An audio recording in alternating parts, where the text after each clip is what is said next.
سفر شام جس کا آغاز مدینہ، نقطہ عروج کربلا اور انجام شام ہے۔ 10 محرم کو حق اور باطل کے درمیان ایک ایسی جنگ چھڑ گئی جس میں بظاہر فتح باطل کی ہوئی، مگر قیامت تک حق سرخرو ہو گیا۔ یزید صرف ایک مورچہ جیتا تھا، لیکن وہ جنگ ہار چکا تھا۔ کربلا کے آخری شہید امام حسین ہیں۔ آپ بے پناہ بہادر اور شجاع تھے۔ حسین مظلوم ضرور ہیں مگر مجبور نہیں۔ حسین کی بہن جناب زینب ایک مقام بلند سے اپنے بھائی کی جنگ دیکھ رہی تھی۔ اس مقام کو تل زینبیہ کہا جاتا ہے۔ آپ حسین ابن علی کے فرزند امام زین العابدین کے خیمے میں تشریف لائیں۔ سجاد سے زینب کا یہ کہنا کہ مولا جاگیے، غفلت سے آنکھیں کھولیے، لٹتا ہے کنبہ جاگیے، اٹھتے ہیں شعلے دیکھیے، جلتا ہے خیمہ جاگیے، اے باقی ذریت یاسین و طٰہٰ جاگیے۔ جناب سجاد بیماری کے باعث جنگ میں شریک نہ ہو سکے تھے۔ پھپھی سے سوال کرتے ہیں کہ بابا کہاں ہیں؟ آپ کہتی ہیں کہ سب شہید ہو گئے۔ آپ خیمے سے باہر آتے ہیں، آسمان کی طرف نگاہ اٹھتی ہے، فوراً سلام کرتے ہیں۔ جناب زینب پوچھتی ہیں بیٹا کس کو سلام کیا؟ کہا کہ میرے بابا کا سر نوک نیزہ پر ہے۔ جب کربلا کے دشت سے نیزوں پہ سر لائے گئے، فتح عظیم الشان کے اعلان فرمائے گئے، باغوں کا رخ موڑا گیا، خیمے اتروائے گئے، قرآن کے سارے ورق شولوں پہ پھیلائے گئے، جلتی ہوئی موجوں کے دامن میں سفینہ آ گیا، عاشور کے سورج کے چہرے پر پسینہ آ گیا اور سورج غروب ہو گیا۔ تاریکی شب میں چاند بھی بادلوں میں چھپ گیا، وہ بھی اس منظر کی تاب نہ لا سکا اور شام غریبہ کا اندھیرا چھا گیا۔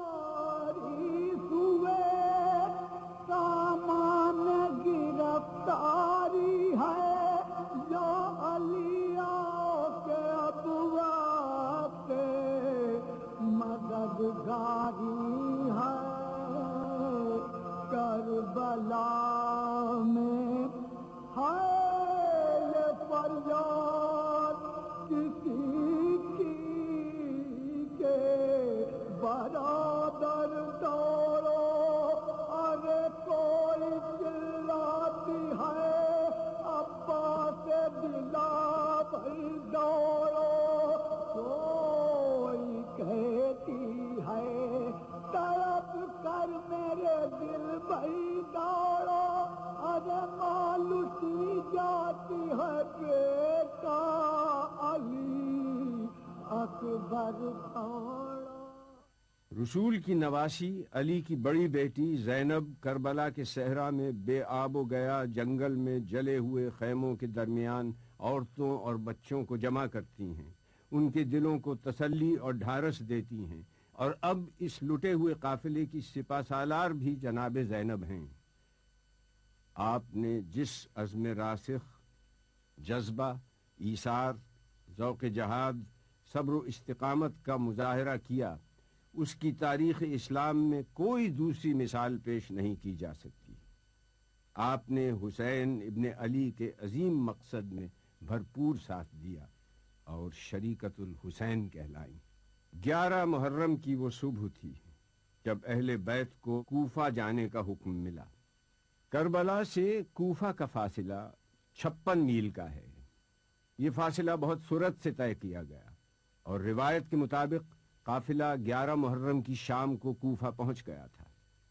مسجد حنانہ کوفہ کی قدیم مساجد میں سے ایک ہے اور یہیں پر شہداء کے سرہائے اقدس رکھے گئے تھے اور اہل بیت نے یہاں قیام کیا تھا، اور یہاں سے ابن زیاد کے دربار میں لے جایا گیا جسے قصر دارالامارہ کہا جاتا ہے۔ قصر کو آراستہ کیا گیا اور ہر خاص و عام کو شرکت کی اجازت تھی۔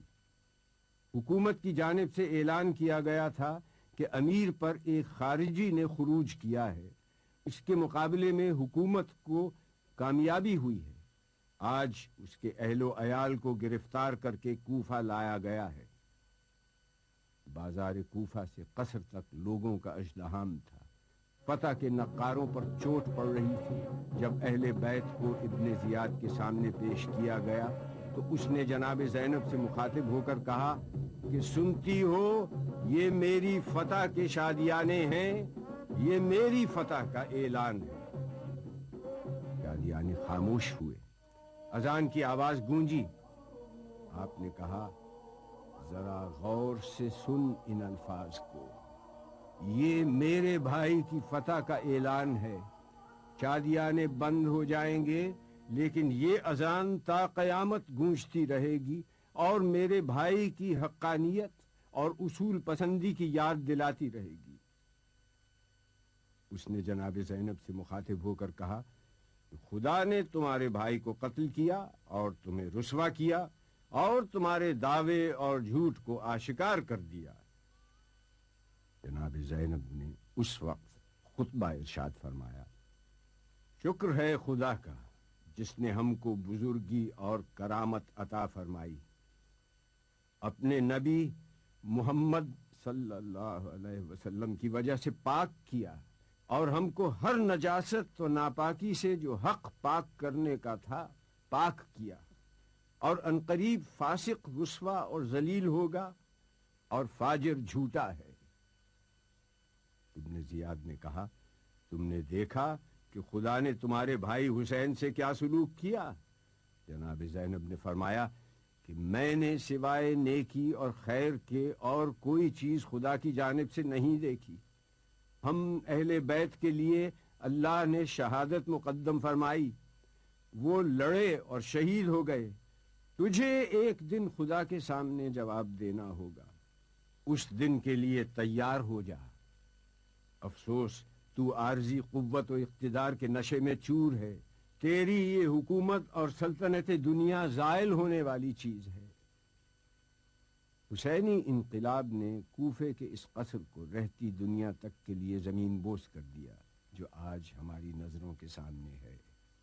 جناب زینب کے کوفے میں اس خطبے کے بعد لوگوں کو حقیقت کا علم ہوا۔ دراصل یہ قیدی باغی نہیں بلکہ اہل بیت رسول ہیں۔ ابن زیاد کو کوفے میں بغاوت کا خطرہ محسوس ہوا تو اس نے قافلے کو جلد از جلد شام روانہ کر دیا۔ کوفے سے شام جانے کے دو راستے ہیں، لیکن اہل بیت کو طویل اور آبادی سے دور الجزیرہ والے راستے سے لے جایا گیا تاکہ کسی مزاحمت کا سامنا نہ ہو۔ اس راستے کا فاصلہ 1350 کلومیٹر ہے اور یہ مسافت 18 دن میں طے کی گئی۔ اہل بیت کو کوفے سے تکریت، موصل، تل افر، سنجار، نصیبین، راس العین، رقہ، حلب، قنصرین، کفرتاب، ہمس اور ببلک سے دمشق پہنچایا گیا۔ اس راستے میں اہل بیت نے مختلف مقامات پر قیام کیا، مگر شام کے شہر حلب کو ایک خصوصی اہمیت حاصل ہے۔ حلب ملک شام کا سرحدی شہر ہے جسے الیپو بھی کہا جاتا ہے۔ یہ عراق کی سرحد رقہ سے نزدیک ترین شہر ہے۔ اہل بیت نے دیر کے مقام پر ایک چھوٹی خانقاہ میں قیام کیا تھا جس کا نام ماروت و مروسا تھا، اور یہ جبل غربی کے قریب اوجان کے ساتھ نہر قزیق کے سامنے واقع ہے۔ یہاں پر سر امام حسین کو ایک پتھر کے اوپر رکھ دیا گیا۔ سر اقدس سے خون کے چند قطرے اس پتھر پر گرے اور جذب ہو گئے۔ اس زیارت گاہ کے متعلق معلومات فراہم کرتے ہوئے یہاں کے نگران اعلیٰ آیت اللہ شیخ نصر اللہ نے کہا، بسم اللہ الرحمن الرحیم، الحمد للہ رب العالمین، وصلی اللہ علی سیدنا و نبینا محمد و آلہ الطیبین الطاہرین۔ رحب بالاخوة الاعزاء السيد هادي عسكري والاخوة الذين معه في تشرفهم في هذا المكان، مشهد الامام الحسين عليه السلام او مشهد النقطة كما يقال بهذا الاسم ايضا۔ هذا المكان له ارتباط في معركة كربلاء، حيث أن الإمام الحسين عليه السلام عندما استشهد في كربلاء أمر يزيد عليه اللعنة أن يأتوا برأس الحسين ورؤوس أهل بيته وأصحابه الشام فبعد اس خانقاہ کے راہب نے اس رات سر امام حسین سے ایک نور کو بلند ہوتے ہوئے دیکھا تو نگہبانوں سے پوچھا تم لوگ کون ہو؟ انہوں نے کہا ہم ابن زیاد کے سپاہی ہیں۔ پوچھا یہ سر کس کا ہے؟ دير إلى راهب واسم الدير دير معروفة ومؤلف عبارة عن غرفتين صغيرتين. راہب نے یہ سوال کیا کیا ہے اس کا نام؟ فرمایا فاقہ کش وتناوارہ تشنکام مقتول نیزہ و تبر و خنجر و حسام، جس کو ملانا پیاس میں پانی کا ایک جام، بے گور و بے کفن جسد پاش پاش ہے، سر یہاں ہے کربلا معلی میں لاش ہے۔ یہ حسین ابن علی کا سر ہے جو فاطمہ بنت رسول اللہ کا بیٹا ہے۔ نے کہا تمہارے نبی کا نواسہ؟ انہوں نے کہا ہاں۔ نے کہا تم کیا ہی برے لوگ ہو، کیا یہ ممکن ہے کہ تم مجھے ایک رات کے لیے یہ سر دے دو اور مجھ سے 10,000 درہم لے لو؟ چنانچہ انہوں نے سر اقدس کو راہب کے حوالے کر دیا اور راہب نے سر اقدس کو اسی پتھر پر غسل دیا۔ خون حسین اس پتھر پر جم گیا اور 1400 برس گزرنے کے بعد بھی آج یہ اتنا ہی تازہ ہے۔ اس نے اللہ سے اور اس جگہ کی برکت سے یہ ایک اہم زیارت گاہ ہونے کے ساتھ ایک معجز نما مقام بھی ہے۔ اس واقعے کی مناسبت سے اس مقام پر ایک اہم زیارت تعمیر کی گئی، اسے مشہد النقطہ کا نام دیا گیا۔ 333 ہجری میں سیف الدولہ حمدانی نے حلب فتح کیا تو حمدانی سلطنت کا پایہ تخت حلب کو قرار دیا۔ اس نے خانقاہ میں روضہ تعمیر کیا اور اس مقدس پتھر کو محفوظ کر دیا اور اسے مشہد الحسین کا نام دیا۔ سیف الدولہ کے بعد اس کی تعمیر جدید الحاج ابو نصر بن طباخ نے کی۔ اس کا مرکزی ایوان الحاج ابو غانم بن شقویق نے بنایا۔ صفی الدین طارق بن علی البالس نے مرکزی دروازہ بنوایا اور 585 ہجری میں یہ عمارت مکمل ہو گئی۔ جب سلطان صلاح الدین نے حلب فتح کیا تو وہ یہاں آ کر زیارت کرتا تھا۔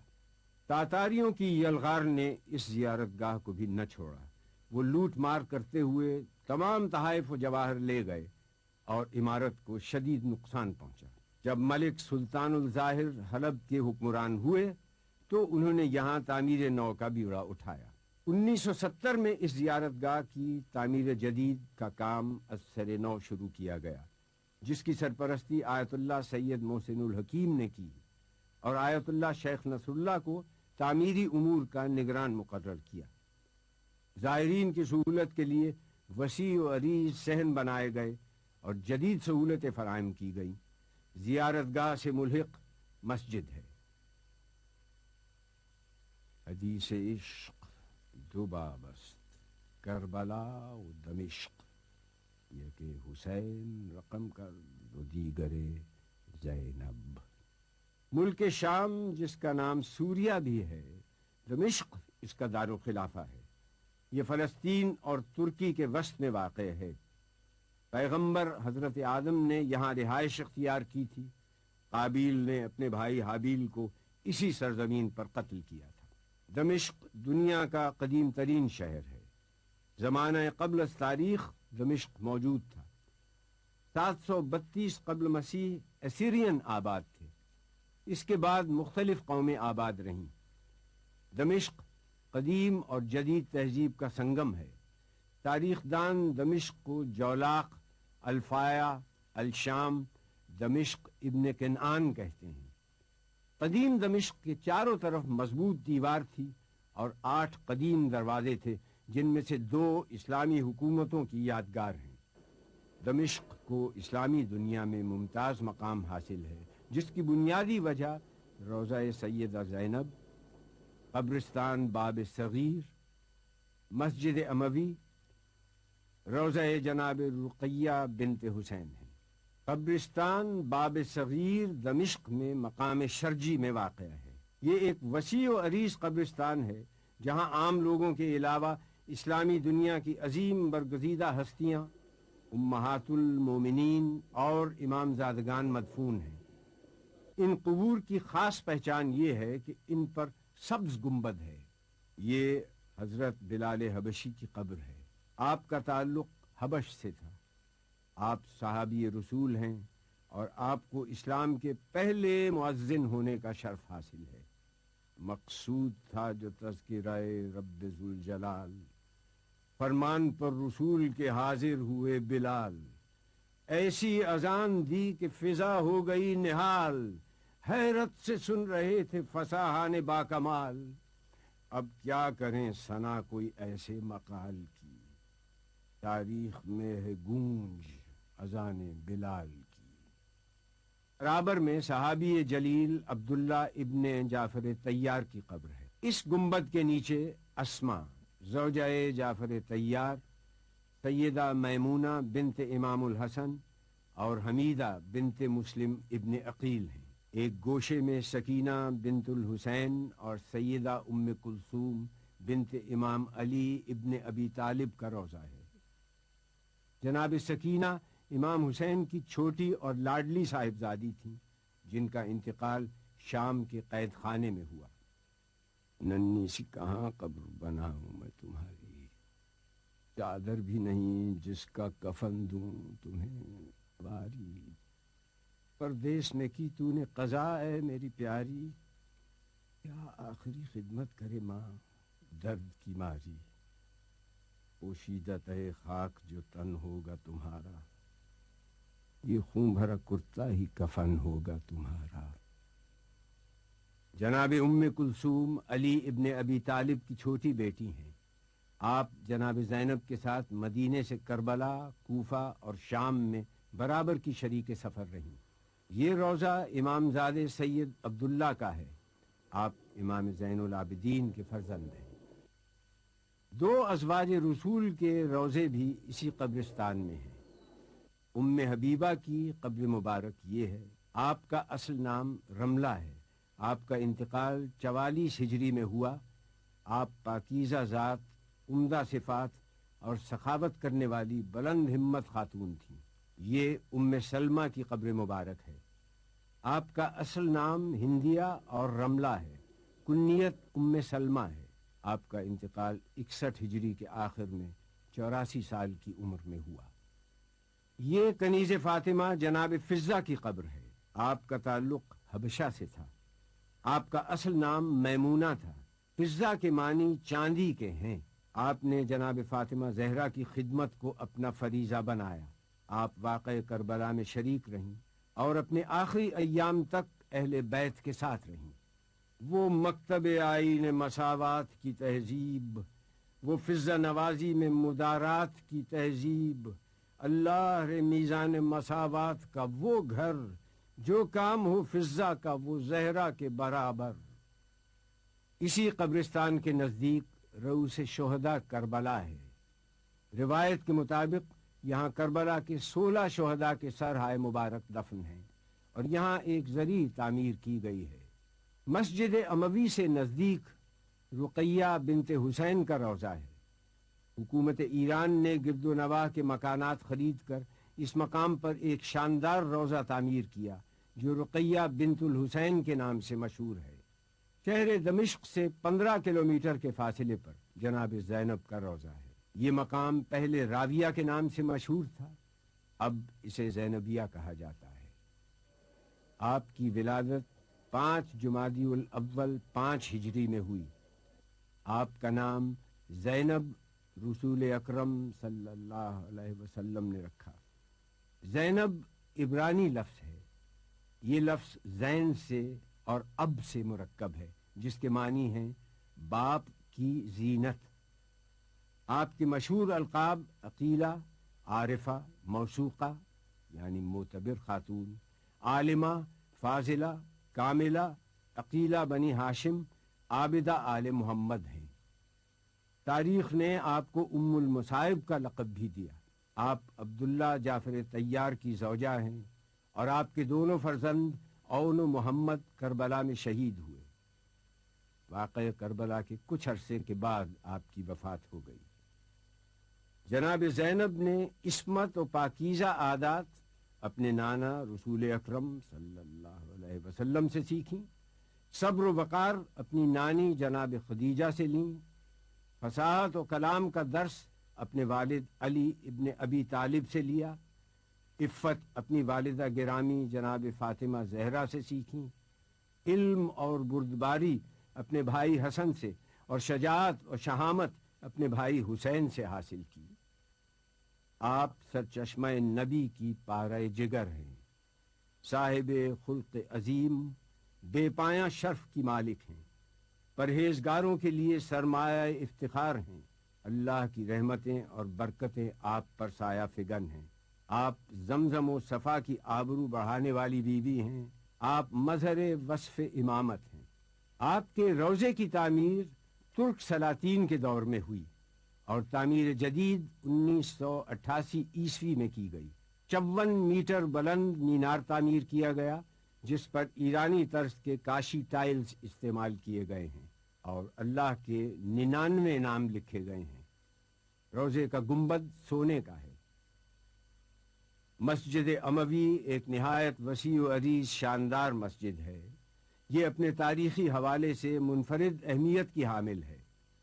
یہاں 3 مختلف تہذیبوں کے آثار موجود ہیں۔ اس کی بنیادیں 4000 سال تک پھیلی ہوئی ہیں۔ یہ مسجد دراصل مختلف ادیان و مذاہب اور ان کی تعمیرات کی ایک تاریخ ہے۔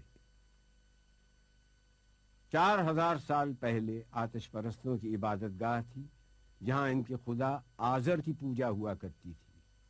یونانیوں نے اسے اپنی عبادت گاہ بنایا۔ بعد میں اس سرزمین پر رومن مسیحیوں نے غلبہ حاصل کیا۔ انہوں نے اپنے معبود جوپیٹر کی عبادت گاہ کے طور پر کچھ حصہ کلیسا میں تبدیل کر دیا اور قدیس یوحنا ماری یوحنا کا نام پڑ گیا۔